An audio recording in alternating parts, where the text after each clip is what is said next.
most dangerous thing that you can do is to love the people who are sitting around you right now. According to the Bureau of Labor Statistics, the most dangerous jobs in America with the highest fatality rates involve fishing and hunting, followed by logging, followed by roofing. Others say that the most dangerous job in the world is underwater welding, with possibly a 15% fatality rate. So you may think this morning, phew, I'm glad I'm not in one of those professions, unless you are. At least I'm glad I'm not an underwater welder. But you're not called to any safer of a life. If you're a Christian, you have been called to a life that is characterized primarily by Christian love. That kind of life is dangerous. It is not a safe life.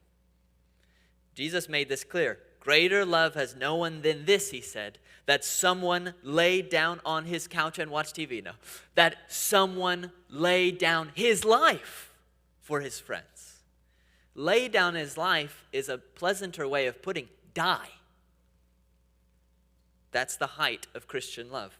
John is going to write later in this letter, by this we know love. What is it? This is how we know that he laid down his life for us, and we ought to lay down our lives for the brothers.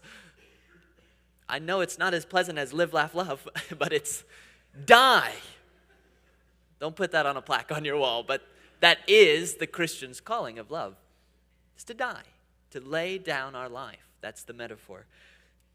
Again, Paul urges husbands, love your wives,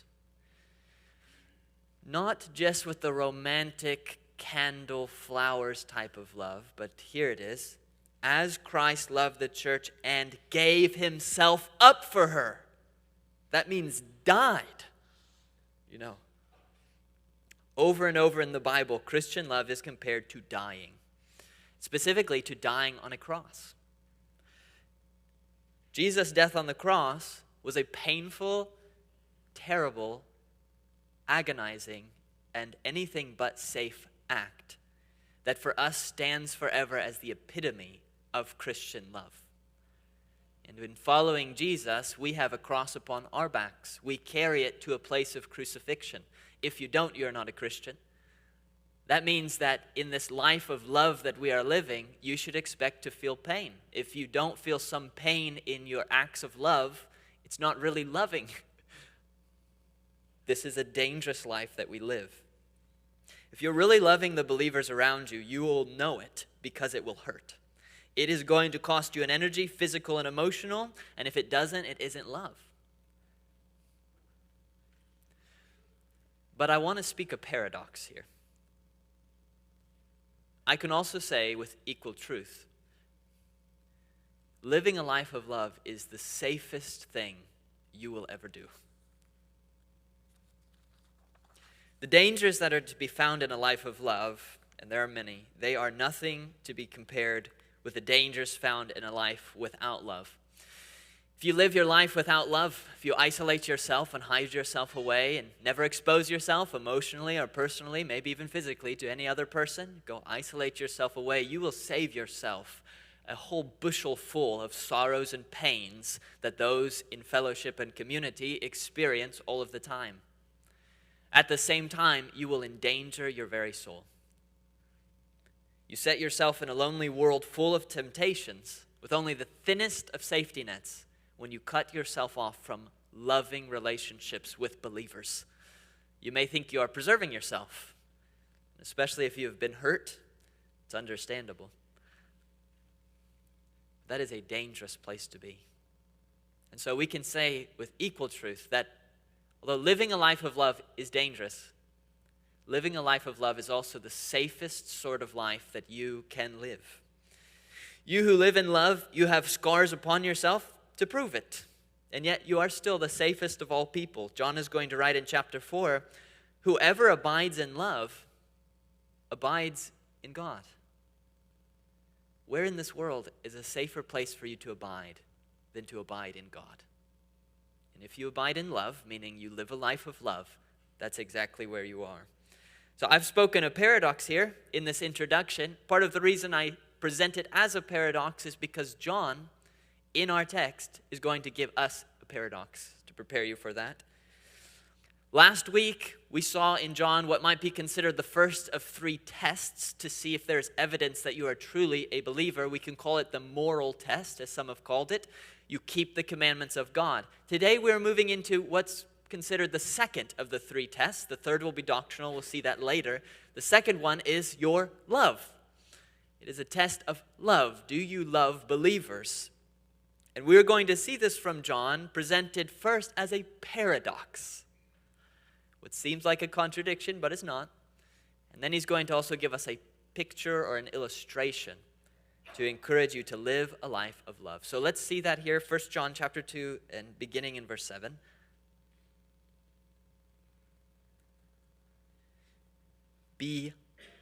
Beloved, I am writing you no new commandment, but an old commandment that you had from the beginning. The old commandment is the word that you've heard. At the same time, it is a new commandment that I am writing to you, which is true in him and in you, because the darkness is passing away and the true light is already shining. Whoever says he's in the light and hates his brother is still in darkness. Whoever loves his brother abides in the light, and in him there is no cause for stumbling. But whoever hates his brother is in the darkness and walks in the darkness and does not know where he's going, because the darkness has blinded his eyes. Here we have, first, a paradox. It's a paradox because he comes right out and says, this commandment I'm giving you, which is to love the believers, to love one another, he says, trust me, it's not a new commandment. And then in verse 8 he says, actually it is a new commandment. That's what we call a paradox. And then he follows that up with a picture, using, as he likes to do all the time, the picture we've seen already in chapter 1 of light and darkness. Both of these two things, the paradox and the picture, which will take up our time today, conspire together to present to us the fact that loving one another is the safest of all commands. Dangerous, but it's your only safety. Paradox in itself. So let's look at the text then. Those are our 2 headings, paradox and picture. Let's begin with the paradox, which is given us in verses 7 and 8 here. Beloved, I'm writing you no new commandment, but an old commandment that you had from the beginning. The old commandment's the word that you've heard. Now here's the paradox of it. At the same time, it is a new commandment that I'm writing to you, which is true in him, that's Jesus, and it's true in you, believers, because the darkness is passing away and the true light is already shining. This is a paradox. What is a paradox? You find these many times in the Bible, and you find them in conversation too, so you're used to them. But a paradox, very simply put, is something that when you first look at it, it looks like a contradiction. It looks like A and B can't both be true.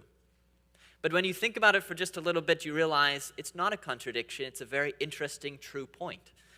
So it's presented to you almost as if it were a contradiction, but that's just to make you think about it. It would only be a true, genuine contradiction if we said A is true and A is false in exactly the same sense. So if John said this is not a new commandment, and also it is a new commandment in exactly the same sense, then all the atheist friends would be right, contradictions in the Bible. But surely we should give a little more credit to at least this human author, John, that he wouldn't write a contradiction immediately after that 7 verse to 8 verse.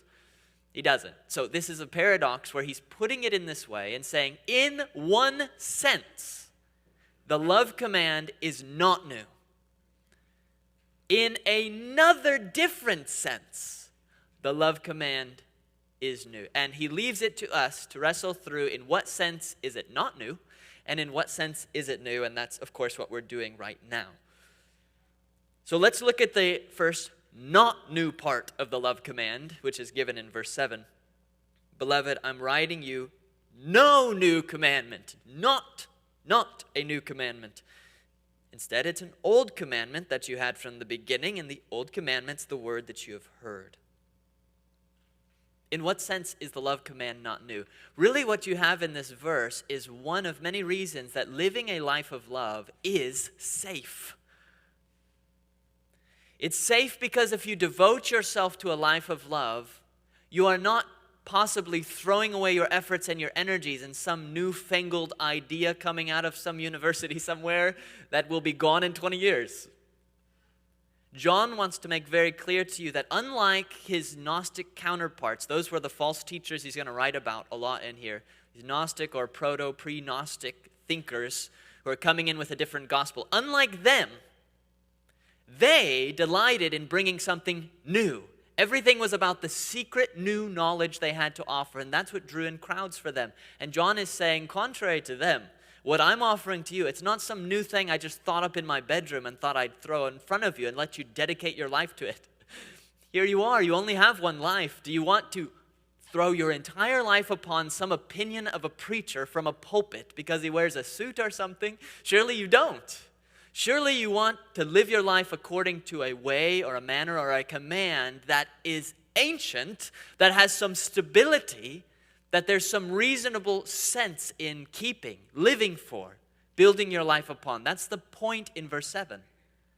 He wants you to know that the love command, it's not brand new. He didn't pull it out of a hat. There's some stability to this command. He has to say it this way probably because if you looked at his gospel, he speaks of Jesus as speaking of a new commandment I give to you to love one another. So we're going to get to that in verse 8. So Jesus uses this language, the love command is a new command. And possibly John's opponents took hold of that and said, see, he's got a new commandment. And John is saying, no. We'll get to that. In some sense, it's new. But first I want you to know, in another sense, it's old. John refutes that false notion. He says, I'm writing you no new commandment, but an old commandment that you had from the beginning. And as with John all the time, he'll use a simple word like beginning, and you wish he'd give us a footnote to tell us the beginning of what. And we have to think through that. In this case, I don't think it's too difficult to work through. People may differ on this, but for me, I think the next verse explains what beginning he means. He says, the old commandment is the word that you have heard. When did they hear it? At the beginning. Beginning of what? Beginning of when the gospel came to them. I think that's the idea of beginning here. The old commandment, the love command, John is saying, I'm not just randomly giving it to you right now. He's speaking to these believers and he's saying, you remember way back when you lived in your pagan ignorance and the gospel came to you, perhaps from John or his co-workers or others, the gospel, the word he calls it, the gospel first came to you, you heard it, and as a part of this gospel, not that you have to love to be saved, but just like what John's saying, if you're saved, you'll love. As a part of this gospel, we also, in fulfilling the Great Commission, didn't just make you disciples, we taught you to obey all that Jesus commanded, and that includes, primarily, loving each other. So John is saying, I'm not just making that up right now. We brought that with us when we first brought you the gospel. And here you are. You are a believer. If you've come to Christ, when you came to Christ, did you have a sense that you should love people? Did you come to Christ and have a sense, I should really hate everyone now? You really knew pretty early on, whether it was told to you explicitly, hey, you should love each other, perhaps the person investing in you or the person who led you to Christ, they demonstrated that for you and they helped you to love other people. Do you remember when they helped you to work through some of your early conflicts with Christians? This is how you handle it. This is how you maintain the spirit of unity and love each other. Or if you're married, they help you love your spouse. This love command, it's not a part of the gospel in the sense that it saves you, but it is a part of the broader gospel message, and that when you believe the gospel and are saved, then you start loving. You start keeping God's commandments, and the greatest is love. So John is saying, this isn't new. You know this already. If I'm telling you to love, I'm only reminding you because it's not a new commandment. It's an old one you had from the beginning of when you first came to Christ. We told you this. He'll say later in his letter, and this commandment we have from Jesus, whoever loves God must also love his brother. This is not something newfangled. Even if when you came to Christ, no one explicitly laid out for you the fact that you should now live a life of loving believers, you can't come to Christ and not have some sense of that. Because what you do have to believe in becoming a Christian is at least this, that Jesus died on a cross in love for you. And John is going to say later, we love because he first loved us. So even in believing the content of the gospel, even in believing that Jesus laid down his life in love for you, you immediately have an example that you ought to do the same for believers. So this is when you hear the gospel, there's no way to hear the gospel and not in some sense also to hear the appeal for you to start living a life of love toward believers. This is not a new task of Christians. This is important for us to remember now. You may say, well, of course I know that. I'm a Christian. I know to love believers. But you're also aware that this reminder is very helpful for us. Oftentimes, when someone first comes to Christ, you may remember that sunny season of your life. You came to Christ, everything is new and vibrant, and loving others may have come very easily in that season of excitement. You may be giving clothes away, giving items away, finding homeless people, give everything I have, going. So there's a great excitement. You come to church, you look around, and you feel love everywhere. It's pulsating out of you. And then time goes on. And you mature as a Christian, but in the maturing, it's easy for a sort of skepticism to set in, a sort of sense of reality. That now you've aged past that early, naive season of just loving everybody, and now you look at everyone with the squinty eyes. What are your true motives? What are you trying to get out of this? Okay, maybe in some senses that's a more realistic view, possibly, this sort of skepticism. But to you, John writes this, beloved, this isn't a new commandment for you. You need to be reminded of the old commandment. It's the word that you've heard. You can't harden your heart, or as John will later say, if you see your brother in need and close your heart against him, how does God's love abide in you? Do you know what that experience is? Closing your heart? Have you ever felt that when you see someone in need? But they're only in need because you told them to do this one thing and they didn't do it, and now they're in need because they didn't listen to you, and you close your heart against them and you don't want to help them because this is their own problem. They've gotten themselves into this. Or it's that person in the congregation who annoys you just a little bit. You can't even put your finger on it, and they're in need. And you'll just let someone else take care of that. No, this is the commandment you've always had. If you're a young Christian, if you're an old Christian, if you're a Christian right in the middle, as we'll see next week, the older, the younger, in the middle, it doesn't matter. This is the command, and you have to obey it. You need to hear this. It's not a new commandment. You know this. You see the people sitting around you? You have to love them. All of them. All the time. It's not a new commandment. Part of the reason that living a life this way, even though it's dangerous and difficult, you will be burned, you will be hurt, it's just how life goes. But even though there's dangers to it, it's still the safest. And the reason, part of the reason is, this is a certain, established Christian command. It's not new. Christians have been doing this for 2,000 years all across the world. This has been the dangerous, safe call of the Christian, to love one another. And you feel how difficult that can be at times? Christians for 2,000 years have felt how difficult that could be at times, but they persevered in loving one another. When you enter into a life of loving believers, you're entering into a rich tradition of Christian love. You are continuing the experience of Christians who love one another. It's not new. You are taking the mantle and continuing on with a great crowd of witnesses behind you who have worked through difficult relationship struggles, whether in medieval times, early church, more recently, Reformation, last 100 years, different places, Papua New Guinea, here, UK, anywhere. This is the common experience of Christians. It's not easy to love one another. It comes with dangers. but it is a safe way to live because it is a well-worn path. Beloved, it's not a new commandment. We just need to hear it anew. Love one another. But this is right where the paradox appears, because that's simple enough. But then he goes on in the next verse and he says, at the same time, it is a new commandment that I'm writing to you. After he's convinced us it's not. Which is true in him and in you, because the darkness is passing away and the true light is already shining. At the same time, but in a different sense, it is a new commandment. Doesn't neglect or nullify verse 7, because he's talking about in a different sense.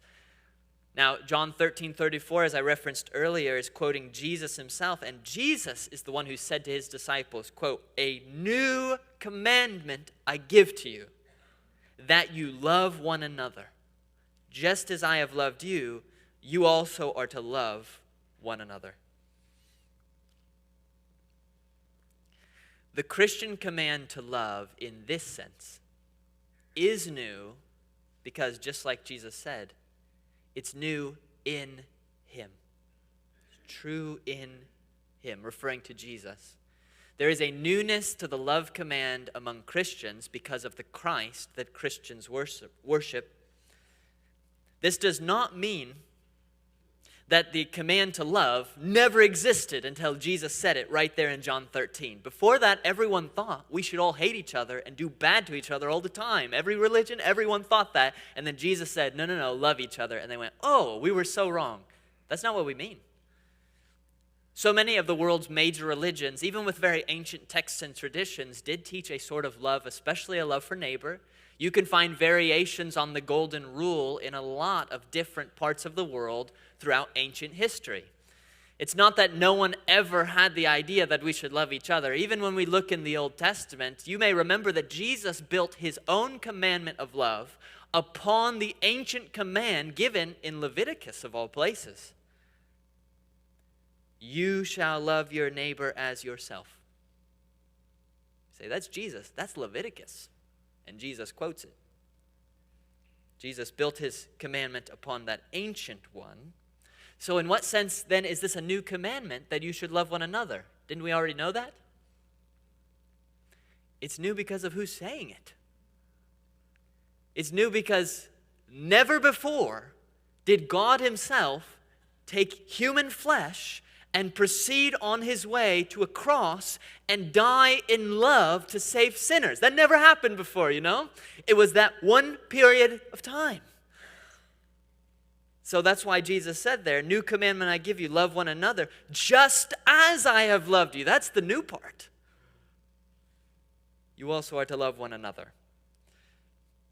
You could look into, for example, Islam, and you may not have an explicit, clear command in the Quran, the main holy text, that you should love others. There are things similar. But if you go into early Islamic tradition, which is kind of held as a scripture by Muslims, you do have a command to love others. Look into Hinduism, the Mahabharata, great epic of the Hindus. They have a form of the golden rule, and as I've said, so many world religions do and have, even predating Jesus speaking John 13. But what the other systems lack that makes this love command in Christianity new at the time of Jesus is the cross. No one else has the cross. Muslims technically have the cross, but they don't believe Jesus died on it. No one else has the cross. The newness of Christian love is the cross. It is God himself, not just from heaven pointing and saying, love each other. It is God himself entering into our world and saying, stand there and watch what it means to love each other. Jesus, having loved his own, loved them to the very end. And then he went on a cross to prove the extent of his love. That's why for the Christian, loving is dying, because that's the epitome of love. Greater love has no one than what Jesus did in going to the cross to die for his friends. He died, he took our wrath, and we get his righteous standing with God. We're adopted. We're brought into eternal paradise like the thief on the cross beside Jesus. And it's not for our suffering, it's for his suffering. We're accepted not because of our good deeds and love and righteousness, but because of his good deeds and love and righteousness. And he's willing to come here into our dirt and mud, get that all caked upon himself, suffer agony, be lacerated, die upon the cross for us. No other world religion, no system of thought, no Confucianism of the East, nothing else has this demonstration of love. God dying for his people. And therefore, when Jesus says, this is a new commandment, he means not that you've never heard to love each other, but I'm going to show you how to love each other in a way you've never seen before. Before Jesus came, there was a sort of general darkness in the world. Paul spoke of it. In past times, he said to the Gentiles, to the pagans, in past times, God allowed everyone to kind of go their own way. But in these last days, here's Jesus. There was a sort of darkness in the world, and as our text says, this command is new because the darkness is passing away, and the true light is already shining. The truth of this new command is proven in Jesus, and then because we imitate him, it's proven in us as believers. It's something different, new, supernatural, something the world had never seen before. And it's because the darkness of the past before Jesus, BC, when he hadn't come yet in the flesh, before the cross, that is gone. And even now, whatever remains of it is being overshone by the brightness of Christ. He has come. The light that was over Bethlehem was just the beginning, and that light extends more and more. You see it in the world. You see it here. You've come to know Christ. So he says, and the light is already shining. There it is, shining. Why is the light shining now? It was dark. The light's shining now. He says the darkness is passing away and the light's shining. What does that mean? It's because of the cross. That's the difference. It wasn't there, and then it was there, and we're on the other side of it. That is why this is a new command. Not because no one knew to love each other before, but because Jesus demonstrated and instructed us in love in ways that the world never had seen before. If you're a Christian, you're aware that the people around you, including the people who don't know Jesus, they do a lot of acts of love. You'll find this pretty much anywhere. But this is Jesus' new command. If you love those who love you, what reward do you have? Don't even the tax collectors do the same? A part of what makes this new command new for a Christian is that it's dangerous. Scripture says someone might even dare to die for a good man. If there's some reason in the person you're loving to die for them, to sacrifice or to be endangered for them, you might do it. But what if it's your enemy that fell off the bridge into the rushing river and you have to risk your life to save your enemy who's trying to kill you? You say, oh, I didn't see that happen, and let him go down the river. And yet Jesus came, and when he went on the cross, did just the opposite. His teaching was, you've heard it said, love your neighbor, hate your enemy. And the whole world says, amen, even Christians, sadly. Jesus says, but I say to you, here's something new. Love your enemies. You do good to those who persecute you. And that's exactly the way Jesus lived. His death upon the cross, who was it for? Good, nice, moral people? It was for the crowds, just like us, crying, crucify him! Crucify him! It was for the Pharisees who, out of jealousy, had handed him over, out of selfish ambition, religious hypocrites. It was for them, so that they might repent, believe, be saved, and enter paradise. It was for the thief on the cross, who we do pity him, but he was a thief. He stole something from somebody. Possibly, if Barabbas repented, as tradition has it, it was for Barabbas, part of a violent insurrection, who killed people, as far as we know. Those are the people Jesus loved. Those are the people Jesus died for on the cross. What's difficult for you, Christian, is that you have to love, as this new commandment, dangerously and at great risk to yourself, not just the Christians in this room you like. You know that Christian in this room? You know, don't look at them, but they snubbed you, they offended you, or they just annoy you in some way. You have what we call relational baggage from the past. You've got some unpleasant interaction. They've touched right at the heart of some pain. They've been insensitive. They've not thought about you. They've not texted you in weeks. It's like they ignore you. Okay, fill in the blank. You know those people? What's new about Christian love is you got to love those people. You say, I love Christians. And you've got your 4 or 5 people who are your best friends, and they look just like you. They talk just like you. Same season of life. They only say nice things to you. Same demographic. Look, it's good. You should be good friends. I'm not trying to downplay that whatsoever, okay?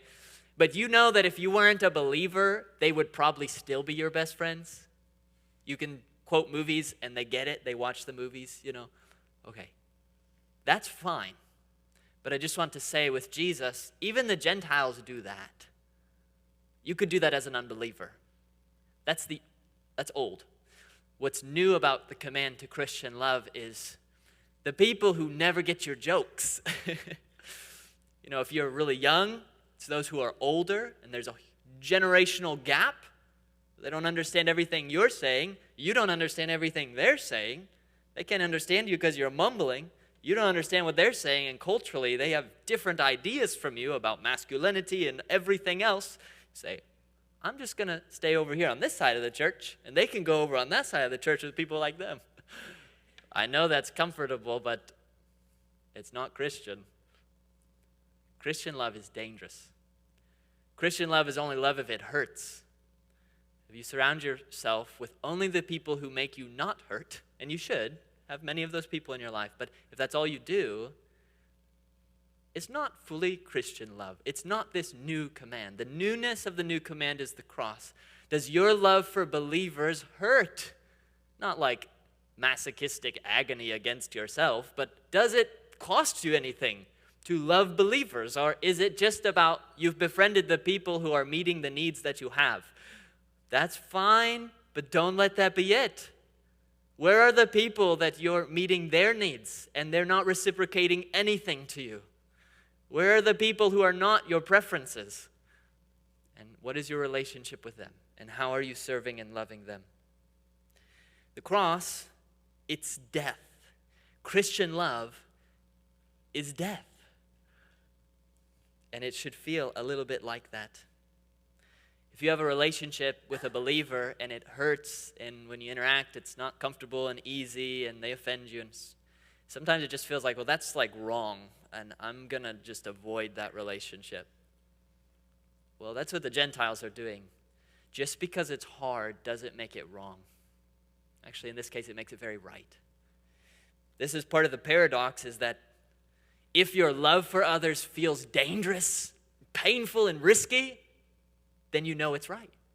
Then you know actually it's the safest place for you to be.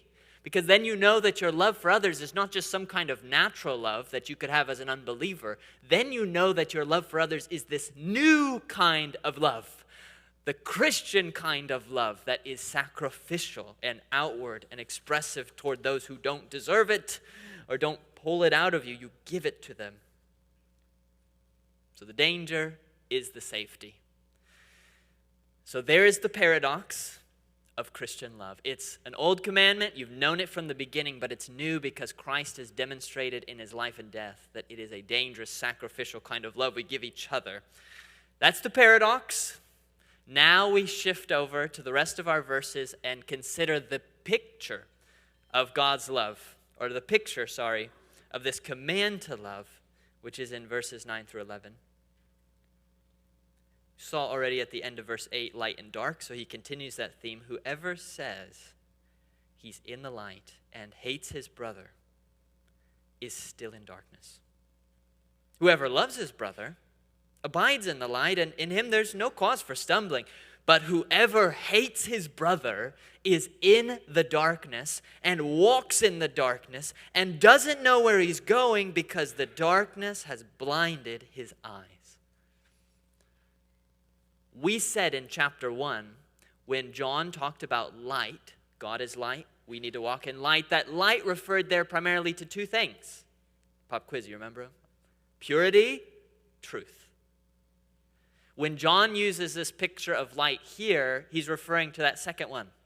His reference is to truth. The bare proposition that he's giving us is actually really plain here, and it's set as a contrast, just like so many of his statements are in the book of John. It's simply this: look, if you love your brother, meaning believers, you're in the light. If you hate your brother, you're in the darkness. The light, like I said, it's truth, or we could say a knowledge of the truth. Darkness here is ignorance. If you love believers, then you are in the light because you know the truth. If you hate believers, even if you think you know the truth, you simply do not. You can tell that truth is being emphasized because of our text, like verse 10. To walk in light is to have in yourself, quote, no cause for stumbling. And then verse 11 gives the opposite. If you're walking in darkness, he says, you don't know where you're going. The darkness has blinded your eyes. So if we blindfold you and spin you around, pin the tail on the donkey, you don't know where you're going. You're really trusting that you had some good friends who aren't trying to stick their foot out and trip you, because if they do, you'll stumble, nothing you can do about it, because the darkness has blinded your eyes. But if you're in the light, take that off, and the light is on in the room, and they stick their foot out, you're not going to stumble over their foot, you're going to see it. That's the picture that he's giving here, but in a spiritual sense. If you love believers, you are clear-sighted about what's true. And if you don't, you're deceiving yourself. You're in the darkness. You're confused. You don't know the true parts of what's most important in life. You're living a lie. This is, again, characteristic love. Like we've said, doesn't mean you perfectly love believers, but it characterizes your life. What he's saying here is, if your life is not characterized by love for Christians, you are living in incredible danger. It's dangerous to love Christians, like I said. It's a cross-like love. It is way more dangerous not to love Christians.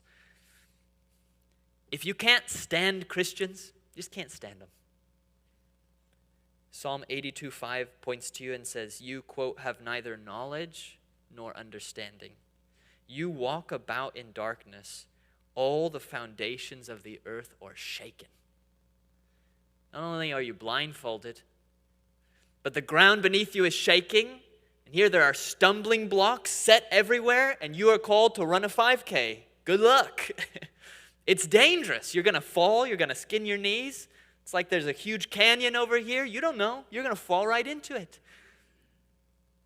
If you love your brother, there's no stumbling. But if you don't, you are living your whole life, every day that you live, you are living in darkness with causes for stumbling and destruction all around you. At any moment you may fall. Your life might seem like it's going okay. You have this intense bitterness toward maybe a specific set of Christians or Christians in general, and you feel this bitterness, and it's developing and it's growing in your heart. You're not stopping it. You're letting it grow and blossom, and you wake up every day and you feel fine, and you commiserate with your unbelieving coworkers about those terrible Christians over there. Can you believe what they're doing?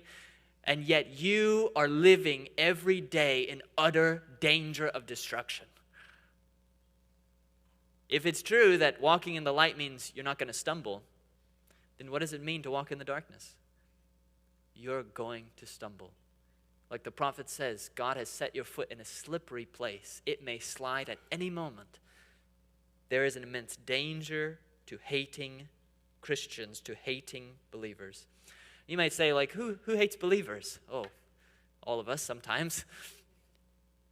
If you just think broadly as a culture right now, the movement of culture is an increasing hostility toward Christianity. Now, John is going to tell us later that Christians, by definition, are hated by the world all the time, but just in our unique context, there's been a little bit more acceptance of Christianity because of our background here. That's changing. There's an increasing hostility toward Christianity. You go on a college campus, even just a few years ago, you go on that campus, and students will somewhat respect the fact that you're a Christian. Not anymore. So there is a changing hostility, especially among those who are younger.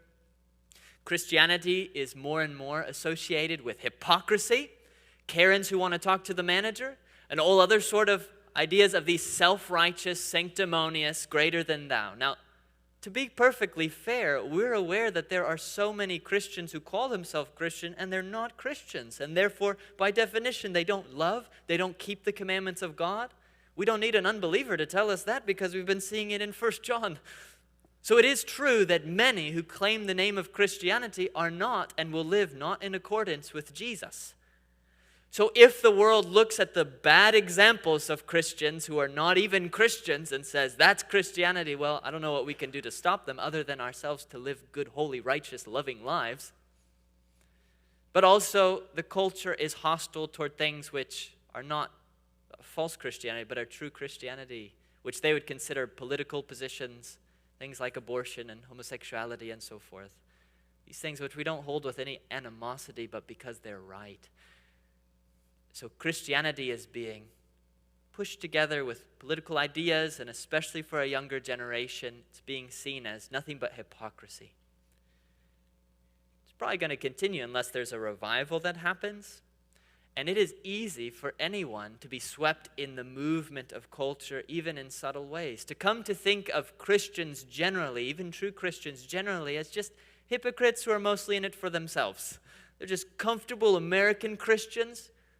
They're just bad. It's easy even for a true believer to feel that way.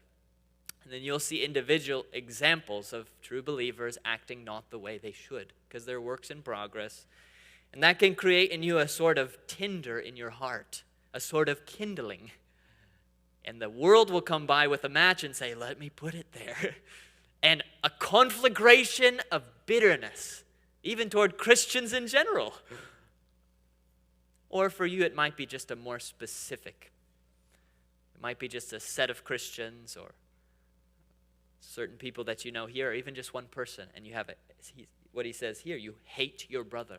But what he says is if you hate your brother, you say, you don't know this brother or sister. I don't have to. John does. It's fine. He says, if you hate your brother, whoever he may be, you hate him, you are in danger. It's not that he's in danger. You're in danger. You are walking in darkness. Christ loves his people. If you don't love Christ's people, you're in incredible danger. You're in darkness. He's not in darkness. But if, on the other hand, you love believers, characteristically, you love them with all the pain and risk that love involves, and you try to grow every day in loving others well, the people that are easy to love and those that are not, if that characterizes your life, it's not perfect. Sometimes you let words slip and you got to reel them back in and ask forgiveness. It's not perfect, but characteristically, you love believers. Then your way is hard, but your way is bright as the full day. You know where you're going. You're following in the clear footsteps of Jesus Christ, and you will not stumble. Brothers and sisters, there's no way around the pain of it. If you commit yourself to a life of love, which you must, you will feel pain. You will feel pain from the world that will ridicule you more and more for being a Christian and loving those bigots over there. You will feel pain from those bigots over there or from other believers when you riskily try to love them. If you truly open yourself up to relationships, let's say you join a small group, highly recommend it, find the list, join a small group. You're getting into the lives of believers and you're opening yourself up. You're being honest as time goes on. If that happens, you may be, and maybe I should say probably will be at some point, betrayed. Jesus was. If you open yourself up to a life of love, you may be abandoned. Jesus was. You may be slandered. Jesus was. You are called to a dangerous task. You are the underwater welders of the world. You do walk with a cross on your back, loving, giving, being rebuffed, suffering wrong, facing disappointment, overlooking offenses, watching some of those you love leave you or leave the faith altogether. And they feel like crosses because they are crosses. Christian love is only Christian love if it hurts. Don't think that the pain of Christian love somehow makes it wrong. It is an old commandment we've always had. And even as a new commandment, it's focused for us by the cross, which hurts. The danger of Christian love is also what makes it safe, because if your Christian love is dangerous, then it's like Jesus' Christian love. And that's the safest place that you can be. It's not an easy way we walk, but it is a bright way. If you've walked with the Lord a long time, you know what it means to weep and rejoice at the same time. That's the life of Christian love, but it's clear-sighted. So brothers, sisters, I encourage you, go on exhausting yourselves for the saints. Go on being offended and overlooking the offense. Go on experiencing some of the disillusionments that come with close relationships and continue developing the close relationships. Go on suffering wrong and accepting it and absorbing the cost of it. Go on confronting others for their sin and seeking restoration and reconciliation. Go on killing the fleshly part of you that wants the pound of flesh and does not want to forgive. Go on being misunderstood and seeing the person who misunderstands you and loving them every week. Go on exposing yourself to the possibility of pains, the possibility of church splits, the possibility of difficulties in small groups, the possibilities of those you love most and sacrifice for most turning against you. Go on doing that, not as if you were a victim. You have the privilege of following in the bright footsteps of Jesus Christ. That's Christian love. It's the love of the cross. And if it doesn't hurt, it's not Christian. Let's pray.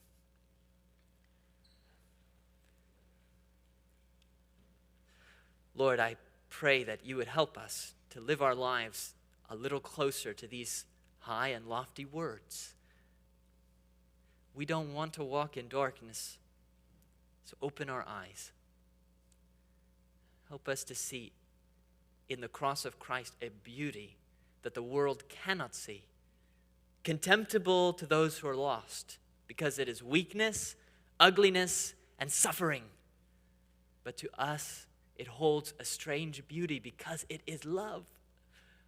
And I pray that we would not despise the way our Savior walked, but would bear with one another in love, forgive each other joyfully, suffer wrong well.